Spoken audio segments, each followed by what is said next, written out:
Hello everybody, welcome to my channel best knowledge. Today's my topic psychology. Psychology में आज हम करने वाले हैं पार्ट थर्ड। तो हमारा पार्ट थर्ड में रहेगा टाइप्स ऑफ थिंकिंग। अगर आप मेरे चैनल पर न्यू हैं, अगर आपने फर्स्ट एंड सेकंड पार्ट नहीं देखा, आप उसे जरूर देखिए, तभी आपको थर्ड पार्ट समझ में आएगा। तो हम बात करने वाले हैं टाइप्स ऑफ थिंकिंग। तो इसमें कुछ पॉइंट्स है जिसमें हम बाय वन करके डिस्कस करने वाले हैं। तो फर्स्ट इसमें पॉइंट आता है कॉन्क्रीट थिंकिंग। कॉन्क्रीट थिंकिंग क्या होता है?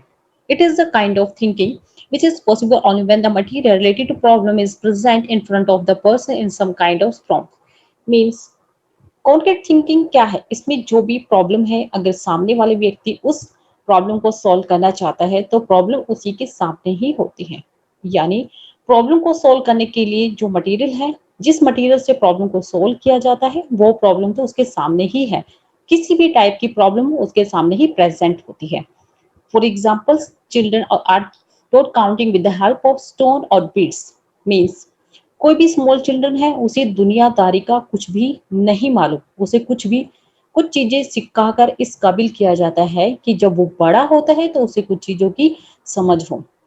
यानी कि स्मॉल चाइल्ड को कुछ चीजें सिखाई जाती है। अगर बच्चे को कुछ चीजें नहीं सिखाई जाएगी तो बच्चा कैसे सीखेगा? उसे सिखाना पड़ता है। मैं आपको एक और एग्जांपल देती हूँ। जैसे एक बच्चे को खाना खिलाना नहीं सिखाएंगे तो बच्चा खाना नहीं खा पाएगा, क्योंकि हमने उसे बचपन से यही सिखाया कि जो है उसे हम मिल्क देते हैं तो मिल्क ही पिएगा, यानी कि दूध पिएगा। तो उसे खाना खाना नहीं आएगा। ठीक है, यानी कि वो सीख ही नहीं पाएगा। यानी कि कहने का मतलब ये है कि बच्चे को जब तक हम कोई चीज सिखाएंगे नहीं तो वो नहीं सीख पाएगा। जैसे एक बच्चे को साइकिल चलाना नहीं सिखाएंगे तो बच्चा साइकिल चलाना कैसे सीखेगा? जब तक बच्चे को साइकिल पर बिठा नहीं दिया जाए, उसे डेमो ना दिया जाए, तब तक बच्चा नहीं सीख पाएगा।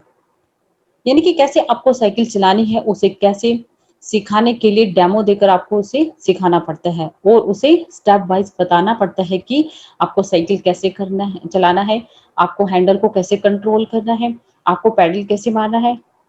तो उसे जब तक हम बताएंगे नहीं तो बच्चा क्या है, नहीं सीख पाएगा। मीन्स कहने का मीन्स ये है कि उस बच्चे को मटेरियल तो मिल रहा है, कुछ चीजें उसे मिल रही है, तभी वो सीख पा रहा है। जब तक हम बच्चे के सामने कोई मटेरियल ही नहीं रखेंगे तो बच्चा कैसे सीखेगा? राइट।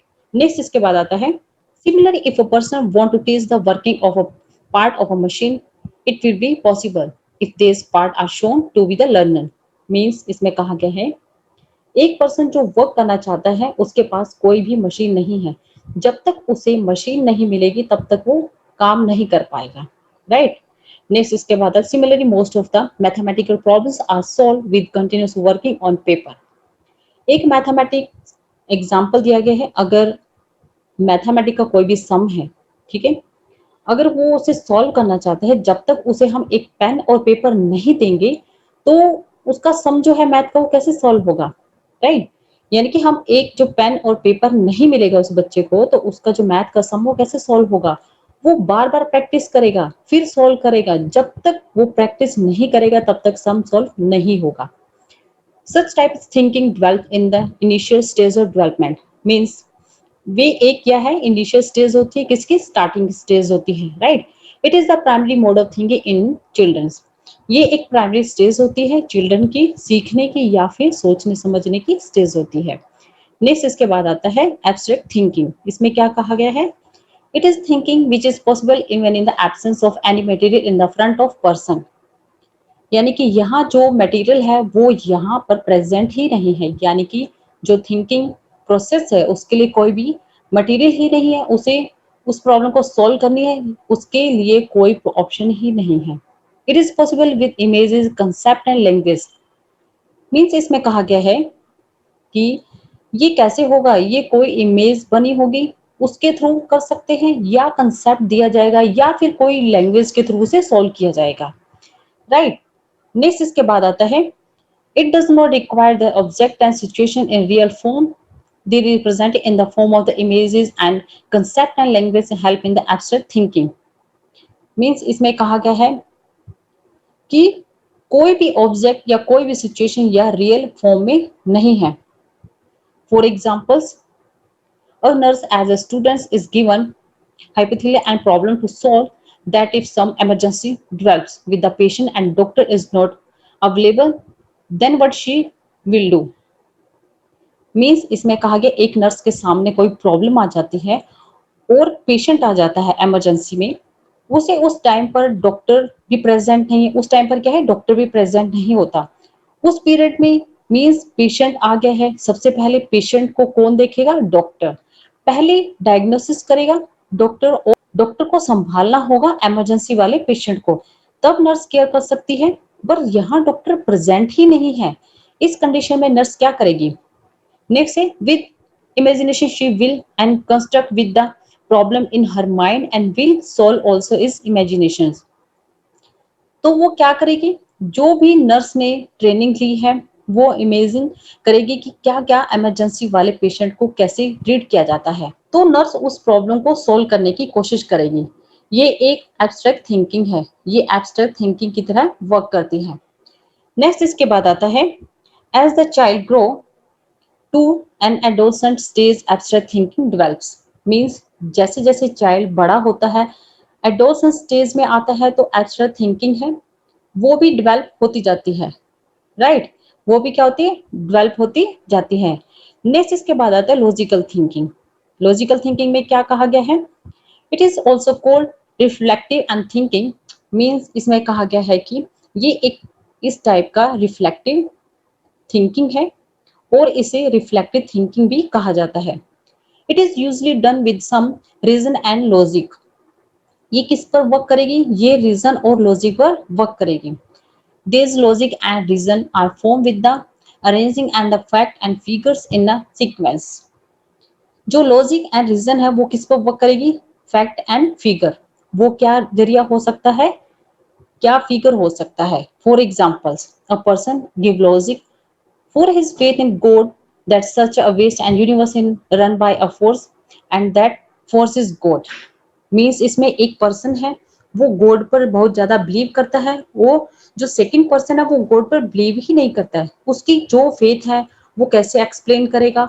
वो अपनी फैक्ट एंड फिगर बताएगी कि किस लिए उसे गॉड पर बिलीव है। जो उसके पास में हुआ है या कोई भी इंसिडेंस हुआ है, जो उसे बिलीव है गॉड पर, वो सभी चीजों को डिस्क्राइब करके फैक्ट एंड फिगर बताकर लॉजिक एंड रीजन देकर उसे समझाएगा।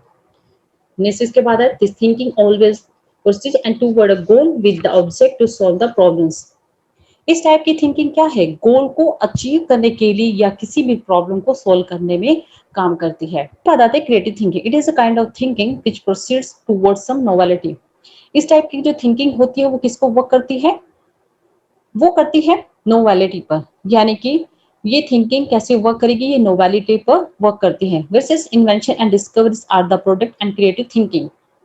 जो भी नए इन्वेंशन होते हैं या आविष्कार हो रहे हैं या डिस्कवरीज हो रही है, वहां पर क्रिएटिव थिंकिंग हो जाती है। It does not work under any rule and regulations of any religion and the provisions. Means इसमें कहा ये किसी भी नियम या किसी भी कोई भी रेगुलेशन या किसी रूल्स पर डिपेंड नहीं होती है। ये किसी भी रिलीजन या धार्मिक से जुड़ा होता है, इसमें कोई रोक टोक नहीं होती है। ये क्या है? एक क्रिएटिव इन्वेंशन होती है। ये आपके माइंड में डेवलप होती है, ठीक है? ये क्या होती है? आपके माइंड में डेवलप होती है, आपके माइंड से ही डेवलप हो जाती है। It is free floating with novel kind of imagination and ideas. ये फैक्ट करती है, ये फ्लोट करती है, जो भी माइंड में आइडियाज आते हैं, इमेजिनेशन होती है, उसके थ्रू से वर्क करती है, ठीक है? It always result into some new kind of work with is original and novel in natures. जब भी हमारे माइंड में कोई भी न्यू आइडियाज आते हैं, हमारे जो है हम न्यू न्यू वर्क करते हैं, न्यू न्यू डिस्कवरीज होती हैं, न्यू न्यू इन्वेंशन होते हैं, ये एक टाइप्स का काम करती है, ठीक है? ये एक क्रिएटिव थिंकिंग होती है। फॉर एग्जाम्पल्स, जैसे इसमें दिया है creative thinking, sorry, for creative thinking average intelligence is required. Means इसमें कहा है कि क्रिएटिव थिंकिंग के लिए क्या है? एवरेज इंटेलिजेंस की रिक्वायर होती है, जो एवरेज माइंड होती है कि इंटेलिजेंस की रिक्वायर्ड होती है, ठीक है? नेक्स्ट इसके बाद आता है however it is independent from intelligence. यानी कि ये क्या है? ये एक इंडिपेंडेंस होती है, हर पर्सन की थिंकिंग होती है या कोई क्रिएटिव क्या होती है? इसमें क्रिएटिवनेस होती है जो डिफरेंस होती है, राइट? नेक्स्ट इसके बाद आता है, नेक्स्ट आता है ऑस्ट्रिचिक thinking. It is internally pro self centred thinking. ये एक इंडिविजुअल सेल्फ सेंटर्ड थिंकिंग होती है, ये उसकी खुद की सेल्फ सेंटर्ड थिंकिंग होती है। It is not stimulated by the external stimulating conditions. ये बाहरी इन्वायरमेंटल के थ्रू स्टिमुलेट नहीं होती है, ये एक पर्सन की इंटरनल होती है। ये उसके खुद के अंदर की यानी कि इंटरनली ही थिंकिंग होती है, उसके लिए बाहर का या सिचुएशन को इफेक्ट नहीं करती है। नेक्स्ट उसके बाद आता है thinker does not respond to the external environment. ये क्या होती है, वो बाहर के इन्वायरमेंटल के रिस्पॉन्ड नहीं करता, ठीक है, रिप्लाई नहीं करता, वो अपने व्यवहार को व्यक्त नहीं करता है।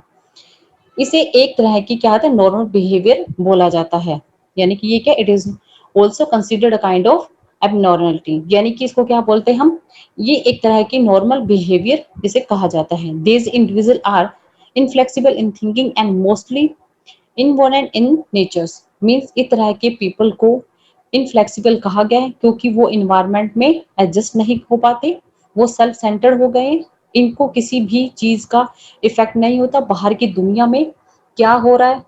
वो लोग अपने आप में मस्त रहते हैं और अपने आप में बिजी रहते हैं और किसी के बारे में सोचना ही नहीं चाहते। इस तरह के लोगों को इनवर्ट नेचर कहा जाता है। सेल्फ सेंटर्ड पीपल को इनवर्ट वर्ड दिया गया है, ठीक है। यानी कि इसमें क्या कहा गया है, जो सेल्फ सेंटर्ड पीपल है उनको क्या बोले, इनवर्ट वर्ड दिया गया है, राइट। ये थिंकिंग के कुछ पॉइंट्स थे जो मैंने आप लोगों से शेयर किए हैं। आई होप मेरी वीडियो आपको पसंद आए and thank you for watching my video.